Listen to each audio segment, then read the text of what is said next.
Welcome in, Campo and Joe, Facebook Live. For all of you joining us live, we totally appreciate it. We've got some Jaguar football to talk about, and then wherever you find us on the social channels, we appreciate you tuning in and listening to us or watching us. Joe C. from XL Primetime, noon to 3, weekdays on the Superstation, and this super guy right here, Coach Campo, ready to talk a little Jaguar ball. And we're back to the losing streak, unfortunately, Coach, but we got plenty to get into, and I don't know whether you're going to pull some pluses out of this game, but I got a feeling you are because you're a positive guy. Well, absolutely, and especially since this is a bye week, so we can't go crazy. We go nuts for 2 weeks, so you have to look at some of the positive, that's for sure, and hopefully this bye week will help us. All right, we're going to do some of that. We want to say thanks to Beaver Chevrolet. They bring you all things Coach Campo, some wow you thoughts from both of us, hopefully, on this game. And you can find Beaver Chevrolet, Beaver Chevy, on Phillips Highway, or BeaverChevrolet.com for their great lineup of cars and great lineup of people. All right, now, I come out of this game with a couple of things that just kind of popped to mind, Coach, and we'll probably go offense and defense and kind of hit the most important parts of this. But it's tough to beat Pat Mahomes. That's number one. That's pretty easy for everybody to say. The guy is a Super Bowl winning quarterback. He is one of the best in the game right now. It's tough to beat him. It's tough to beat Andy Reid, all that stuff. The other part of it is that this football team, when you create opportunities for yourself, you have to take advantage of the opportunities you created for yourself. An onside kick, a turnover. These came early in the game. They forced a turnover. They didn't turn any of those into points. So let's at least start there, Coach. The fact that they came in trying to make something happen early, taking chances, being aggressive, but it didn't pay off. Yeah, unfortunately, again, when you really, when David goes against Goliath, you have to just let it fly. And I think we came into the game with that kind of a mentality. We opened right up with an onside kick, which I thought was great. And then we've got a deep ball to the goal line, and it's wide open and it's dropped. So that hurt us from the very beginning. And then from there, you've got the situation of, you have a good drive and you miss a field goal. You can't do that in a big ball game. Yeah, and the fact that they had Christian Kirk on a deep ball, because a lot of people have been critical of Trevor Lawrence, and for that matter, the offense, saying, why don't they take more deep shots? That was a deep shot in a big moment in a ball game, and he had both hands on it. Now, Christian Kirk has been a nice surprise, but he's also paid very well. Those are the catches you have to make. Well, there's no question about it. And believe me, Christian Kirk is having a really good season. Unfortunately, that one didn't go. Yeah. And, the throw he made there on that one is the way with this receiver core that we're going to get deep balls down the field. It was a throwback, deep crossing route off of play action. And if we're going to win, that's the offensive, I don't know what you call formula it. The formula, and it's play action off the running game, run the football, play action, hit the deep crosses. We don't have the type of receiver that can just run off the line of scrimmage and go one-on-one with somebody consistently and beat them deep. Yeah. That's just the way it is. And we took a shot a few times in that ball game. Yeah. I thought Zay Jones, if he was pure number one, he should have made the catch on the one. But, they're covered on the deep balls. Trevor made a great throw and a great catch by Marvin Jones on the one takeoff. But that goes to show you when you have one of those or you have a big kickoff return, that's how you score points. The big plays are what cause you to score points. And you have to score them when you get the opportunity, which we missed. 2 field goals and 1 on the goal line with a penalty. Yeah. We missed 3 opportunities that would have made the game tied. Yeah, it's the truth. There's really no getting away from those singular moments in ball games that you as a coach in particular will go back to. You'll go right back to that opportunity. What did you do with that opportunity? The other part of it is that they had 6 possessions in the first half of this game, which led to 5 punts and a missed field goal. Now, Riley Patterson has been fairly reliable, old reliable Riley, if you want to call him that. But in those moments, you need to hit those field goals. There's no question that you have to be able to score against teams that are used to scoring all the time. Yeah, there's no question about it. You need every opportunity, every point that you can get, you want to get. I mean, there's no question about it. Kicking is interesting. I mean, you get mad because that's all they do, but it's like a golf swing. So many things affect it. Mm-hmm. The kick itself, the hold, the snap, the wind. Yep. There's so many things that affect a kick. And I was told by Steve Hoffman, who I believe is probably the best pure kicking coach that they've had in the league. Mm-hmm. We had him with the Cowboys. He's now a consultant with the Atlanta Falcons. Told me that, once the kick passes 40, it's a crapshoot. Okay. It's not, guys today can make it. Foot-wise, they can all make it.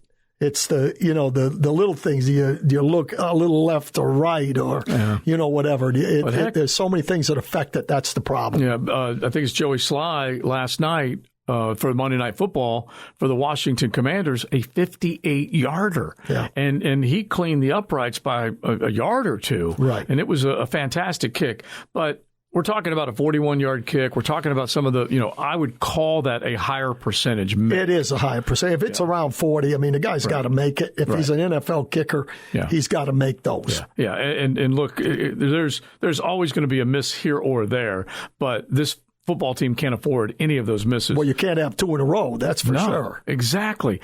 And so speak to that, because we know we have to get to the defense against Pat Mahomes, but speak to that. We're talking about momentum. It takes Jacksonville almost a full half of a game to get in the end zone. 29 minutes of football, they're scoreless. They're down 20-0. They put a nice drive together leading into the half. They're able to connect. Christian Kirk catches for the score. Then they immediately they take advantage of a turnover. I don't know that they created a turnover. Well, they did. They knocked it out of the kid's hand, but it was the wrong guy that picked it up. Right. The good part of that was that they spooched or whatever you call it. I can't even remember. Just kicked it down the field rather than kick it Squib in the kick. end zone. Squib kick. Yeah, exactly. And that way they were able to take advantage of it, and they had a chance to hit another field goal.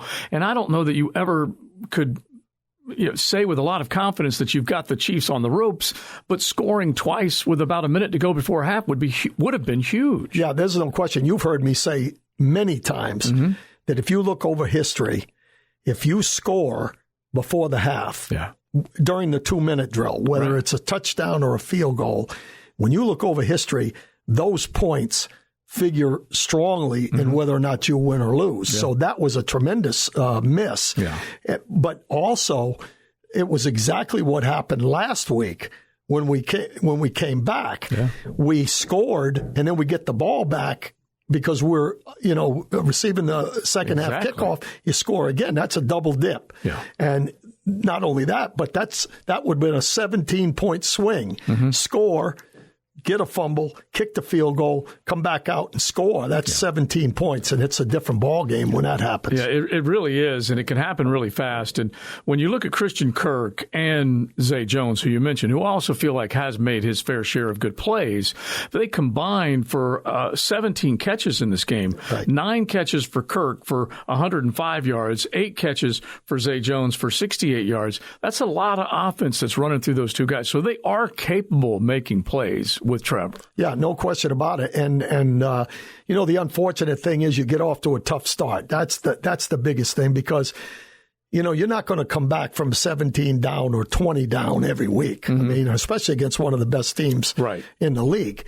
And one of the things, believe it or not, that actually hurts us at times is that we have extended drives that eat up a lot of the clock, and it keeps the other team off the field. Right. But if you don't score on them, it eats your time with the football up as well. Yeah. So that's one of the issues. Now, the thing that's really interesting is that one of the positives, and I'm sure we're going to talk about Trevor a little bit in this broadcast, but in the second half, he heated up. He heated up without the running game. That's a positive. And those receivers made plays, and he made plays in the second half that, show that there's progress being made. Let me put it that way. Well, Travis Etienne only had 45 yards. This was after he had gone for 28 totes in that neighborhood and really had a very, very good day this past week in the win over the Raiders. And so you're right, that running game basically evaporated on them, and you had Trevor choosing to run the football again. And you and I are going to point this out, I think, a lot on Campo and Joe. He is now weekly becoming a more decisive runner. He is a capable runner, and he's a productive runner. And so the more he does that, the more things are going to open up for him. And he knows the urgency of that, and it is paying off. Well, the biggest thing is that he's getting a feel for when to do it and when not to do it. Yes. And once he progresses, first of all, they need a home run hitter in the passing game. Right. I'm a little surprised that they haven't gotten the ball to ETN a little bit more in open field. Yeah. That's something I think that they have to do because they don't have that necessarily that home run hitter at the receiver core, down the field. So, you saw the screen they ran. Yeah. With him, if you get the ball to him and you do a good job of blocking, he can put that one in the end zone. Yeah. So when you don't have that, okay, you need that home run hitter in the ball game for sure. Yeah, the thing I like about the little bit of the playbook that keeps opening up a little bit more every week is that Doug Peterson's proven to us that there's a lot of good plays that are still in there. And I do agree with you that getting he and for that matter, Jermichael Hasty involved in short wheel routes or little areas that are kind of soft zone areas that you can get the ball to, but they're getting the ball to Ingram more. So let's go to that touchdown. That drive was a heck of a drive. Absolutely. To get in the end zone. And Ingram would have had consecutive Sundays with making really good plays, in the painted area. Yep. Go to that one before we talk about Cam. I mean, at least it was a nice drive, and there were a lot of positives, and then we'll get to the negative. Well, again, it was a really excellent drive, and there were a lot of good plays made. And with Trevor, you said you're seeing him a more confident runner, or whatever, but you're also seeing a real quarterback in this league. If you've got the wheels, that puts pressure on the defense. Period. And I think he's becoming a more comfortable quarterback in a lot of areas. He's willing to step up. I think the area that he needs to get better at is when nothing's there, don't linger. This offensive line has been pretty good, but you can't hold it forever. You got to use your checkdowns. If they're playing zone defense against you and you don't have somebody open right away, the timing's not there, whatever, get it to those guys underneath and let them make some plays. But that drive was excellent. Unfortunately, it didn't finish the way you wanted to, and that would have been, the 2 field goals and that touchdown, and that's another 4 points because they had to take a field goal there. Right. That's a tie score, 27-27 at the end of the game. Yeah, it makes you a little crazy, and I always like arguing a little bit on this. They didn't get it done, and we can if our way all the way. It's just it's not gonna add up to enough. But mistakes kill you. We've said it 1,000 times, 1,000 different ways. What was Cam Robinson doing in this situation? Because you're talking about a veteran. You're talking about the difference between a pass play and a run play, and he gets what happened to him? Yeah, I think he just missed the call. Somehow he thought that was a running RPO. play. Just a running play. Just a run play. I don't think he had any idea because everybody else on the line stayed on the line of scrimmage. And if he'd have thought it was an RPO, okay, when he comes off the line, if it's a linebacker that he's blocking, you got to hesitate a little bit. Okay. You can't go at it like it's a definite running play. Right. Because if it's not, it's a penalty. Yeah. That's all there is to it. Yeah. So I think on that one, to be honest with you, he went after him immediately. He did. And I think he just thought it was a running play, and he was going down to seal off the inside, and he just missed it altogether. It drives you crazy because he had a soundbite afterwards in the locker room where he said, I'm tired of talking about what we can do or might do or should do. We need to go do it. And we're talking about a veteran that just got paid a lot of money that can't make those types of mistakes. So 2 veterans on that offensive line. We've already crushed Cam, so now let's go to Brandon Sheriff. Yeah. And he was signed to be a guy that can be dominant inside and win some trench battles. He did not against Chris Jones and company. Chris Jones is a special cat. Oh, he is a dominant player. Some of the problem was that they tried to go to the perimeter. And so now all of a sudden, instead of a guy coming off the football as an offensive lineman and striking a guy in the mouth, right, they were going lateral. because they were trying to get outside. And when you're going lateral instead of forward, when you come off the football like Jones did, he just pushed him into the backfield a couple times. We're talking about the 3rd and 2 after the onside kick, an important moment early in this game. And I'm guessing you did not like the play call. No. Because I didn't like the play call. They'd already gotten blown up a couple perimeter runs to Etienne. So that's why I was a little concerned with it. But, I agree with you. Again, you hope that it catches you a little bit by surprise, because when a quarterback runs the ball, you have an extra blocker.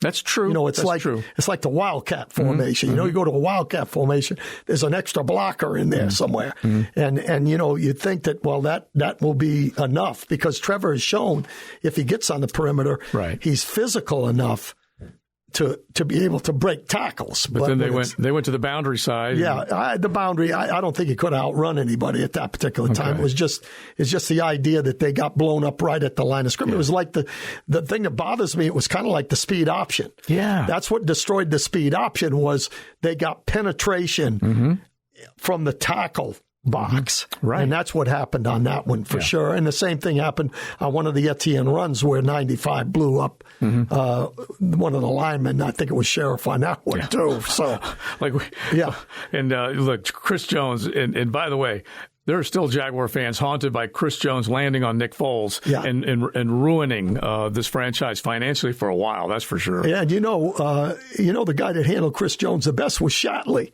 Shatley was supposed to be a utility guy, backup center, backup guard. Now he's in there at guard, and he actually played a pretty darn good game and against Chris Jones during most of the ball game. Yeah, and Luke Fortner. Yeah, Luke Fortner has been playing good right along. I mean, that was a great pick. I mean, it really was. When you look at the guys they picked, he's actually playing better in the long run than Trayvon Walker and Lloyd. Devin Lloyd. But not that I'm dinging those guys, because I think they will be outstanding players. But for a center to come in and play as a rookie and do what he's done, that was a great pick. Yeah, give him some credit. Let's get to the defense, but I got to give you this one stat that we threw out on XL Primetime, which was kind of depressing, but I'll still throw it out there. Tyler Shatley, 100 total losses as a Jacksonville Jaguar. Oh, boy. Yeah, he's been around a long time. Yeah. That's tough to take when you add that up. Actually, he hasn't been around that long to get 100 losses. I mean, that's the bad part. Yeah, that's something else when you think about that. All right, so let's get to the defensive side. And we're talking about, well, let's just start with Devin Lloyd and Trayvon Walker. Because, look, the Kansas City Chiefs, Pat Mahomes threw for a bunch of yards, over 330 yards, 4 touchdowns, all these different guys getting involved. We'll touch on them, but just take it from a former defensive coordinator's point of view. How frustrating was it to not have a game plan, or did they have a game plan to defend Pat Mahomes and they just didn't do a good job of it? Yeah, well, first of all, they had the right game plan in my mind. They went into the ball game and they looked at every game he's been in, the games that he's had a problem with, has been zone defenses, okay, and people keeping him in the pocket. So their thought was, hey, we're going to go 3-man rush some, and we're going to, flood areas to make him execute. We're going to stay in our lanes. We're not going to let him get on the perimeter a whole lot. And that slows your front down a little bit. Okay. So in deference to, there have been games where we haven't gotten a good pass rush when we should have. This ball game, we're still not doing what we need to do fundamentally with the 2 outside guys. And we're not getting enough push on the inside. So we're not great pass rushing right now. But in that game, I thought they did exactly what they had to do to keep him in the pocket. And even then, he got out a couple times. Yeah, he did. He got on the perimeter once, and then the other one, he stepped up underneath Josh Allen up the field, and there was nobody filling that inside gap. And that was a big run. Oh, yeah. That was definitely in one of the critical drives for them. But I thought they did that part. I'm not that concerned about. What I'm really concerned about, though, is and this is a little bit of an indictment on the coaching staff. I want to be careful with the coaching staff because I don't know exactly what is being taught, where they're at, and all that. I'm not in the building. But I think what's good is that you're pointing out to people that was a decent game plan. Yes. And that's when here's the issue that we have right now, Joe, in my opinion. And it's like last year, and that's what's disappointing because coming in, even though it's a new staff and everything, they should have seen, for example, in the secondary, they were a man team last year at the beginning of the year. They figured out that they could not play man. It's the same secondary with the exception of Cisco. Stepping up and becoming the starter. So, guys playing man with this group, they added Tyson Campbell, which is a plus. I think he can play some man. And Shaq Griffin, even though he's not a great man-to-man guy, he was a veteran. So, he can play the game, right. Okay? Well, they lose him. They're not a man team. Well, they started in man, and then now they had to go to zone a little bit more, and especially against Patrick Mahomes, in my opinion. Which is, at the very least, he'll struggle a little bit more against zone. Exactly right. And they're playing coverages that they didn't play all year, and they busted all 4 touchdown plays. Were three of them of the same coverage, a cover 4 deep. The other one was a cover 3 from the 20-yard line, which I don't personally like. Is that personnel, all personnel? In other words? I think it's not having enough repetitions on playing matchup zone and doing those kind of things. I guess I'm trying to make sure that I ask the right question because you're dropping the knowledge on us. Personnel maybe not being coached properly could lead to what you're saying, but are they still deficient in personnel? Yeah. To me, it's when you don't practice zone principles a lot, you don't play zone very well. Now, do I think that they're teaching the coverages correctly? I don't know that because there's some things that I would have coached differently. We were a cover 4 team. We were a 2-high team all the time. Right. Cover 4, cover 2. So, the way we taught the coverage, I'm not seeing some of that. But some of it is based on linebackers having to pass people off in the zones. Right. And they're not. Then you have to practice that, and that's where I think the deficiency is more, that they're not used to playing those types of zones and they're not playing it very well. All right. Now, you had said on XL Primetime, and it is kind of interesting that Mike Caldwell has learned under Todd Bowles, and it's a man-principled defense. And I guess I just kind of I shake my head. I ask the question because I just know in the National Football League, you're not going to get away stylistically with one versus the other forever. And I would just think that's what training camp is for. That's what OTAs are for. That's what minicamp is for. Let's look at this and add this to our arsenal. Okay, well, then let me just say this. First of all, the game is different today because the amount of time they have in OTAs and training camp isn't that true? Is considerably less. And they gave the veterans the mini camp off, remember? Well, that's true. A whole other thing. But I don't think they were practicing these zones they ran, whether they were there for those 3 days or not. But the biggest thing to me is, you got a young defensive coordinator. The first year I took over the defensive coordinator position in Dallas, I was a secondary coach for 6 years. And then I became the defensive coordinator. And that first year, I did exactly what we had done. We had just come off of 2 Super Bowls and a NFC championship. If it's not broke, don't fix it. Yeah, I did exactly what Dave Wanstead had done and exactly what Butch Davis had done. And then from then, I kind of proceeded to do some things, even change the defense from a 4-3 to a elephant end with Haley, a 3-4 principle. Right. But that first year, you got a young defensive coordinator. He's been with Todd Bowles the whole time as a coach. So what he knows is that.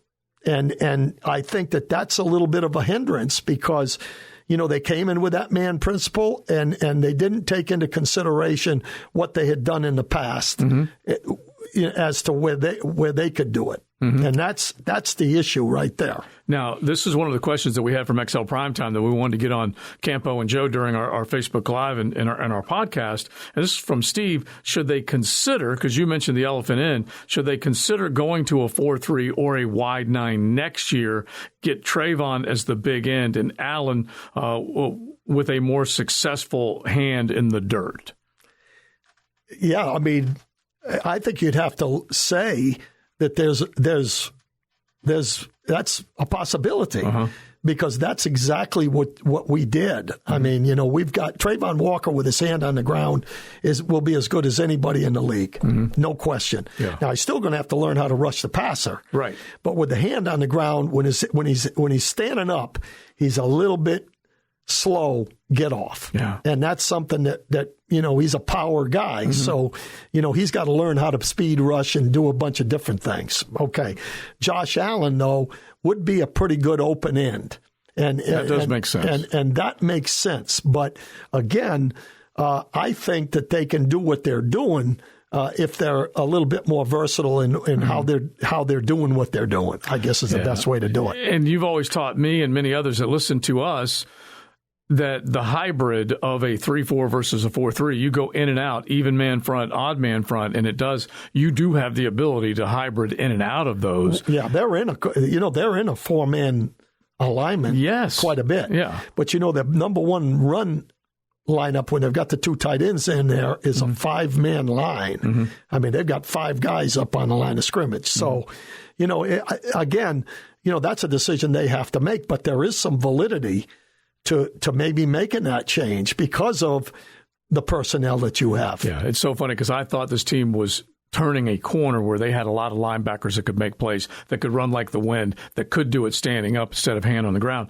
But at least to this point, that hasn't happened. All right, this one may be tongue-in-cheek when Jeremy asked this question to Coach Campo. How much does a team typically practice during a bye week? And can the Jags practice two times a day for the next 10 or 11 days to work out their kinks? Well, first of all, for the gentleman's knowledge, which I'm sure is pretty good, because I'd like to have them practice twice a day myself. But the collective bargaining, you have to talk to them. They killed the 2 practices a day. I'll give you an example that not only did they kill the 2 practices a day, Coach, but if I go, and I'll pull this up quickly and give you the schedule, it's a mandatory 3 days off. Yes. This week, and I'm sure it might drive Jaguar fans crazy, but that's just a collective bargaining agreement. Well, what they're going to do is the way I would see it is that they're going to practice just like a normal week: Wednesday, Thursday, Friday, and then they're going to give the team off Saturday, Sunday, Monday, and then they're going to practice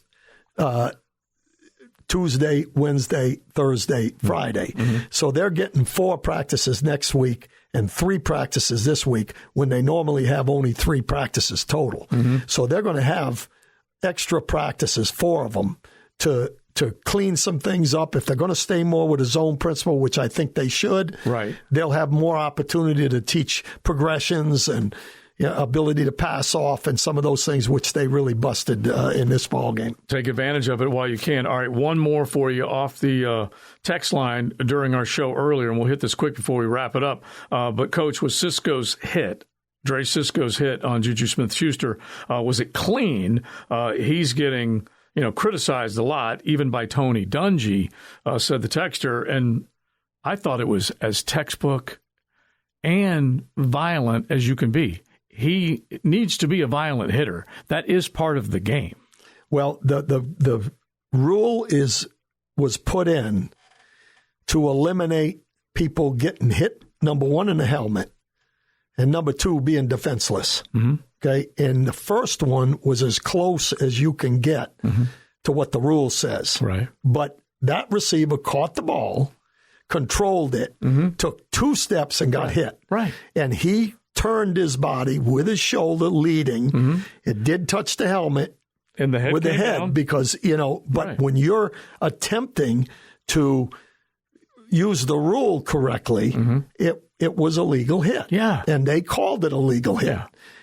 They could have looked at it from a targeting situation. Sure they could have. But they saw what happened in the play, and they made the decision. Right. The second one was clean. Now, the only thing that you can say, from a Tony Dungy talking about it, or what, safety in the league is really important. And, the second one, I think he could have used his hands through the pocket. Okay. Because you can get a big hit And these receivers in the NFL will still catch the ball. You know, they were fortunate. He hit it right at the right time to knock the ball out. Right. But he could have, on that one, stuck his hands right into the middle, made just a regular tackle, and knocked the ball out before the guy touched the football. True. So I think that's where it's fine line, because safety in the league is really important. And you know, they've taken it to an extreme with the quarterbacks. And, you know, so to me, they were legal. Both of them were legal according to the rule. Yeah. All right. Well, we'll see where it goes. But Campo and Joe, we're not taking this week off. We're going to keep going with all of our information and our why your thoughts, and then we'll get ready next week, which could be a real important week coming out of that bye week to see if they can handle the likes of Lamar Jackson coming into town. You got a guy coming in that's averages more yards a game rushing than any of the backs that are in the ball game. Not going to be easy. You got to take care of your business there for sure. Good stuff as always. We say thanks to Beaver Chevrolet, BeaverChevrolet.com with all of our why you thoughts. Don't forget they can why you with a pre-owned, brand new ride, whatever it might be. Beaver Chevy. Check it out. Joe C. Campo, Coach Campo.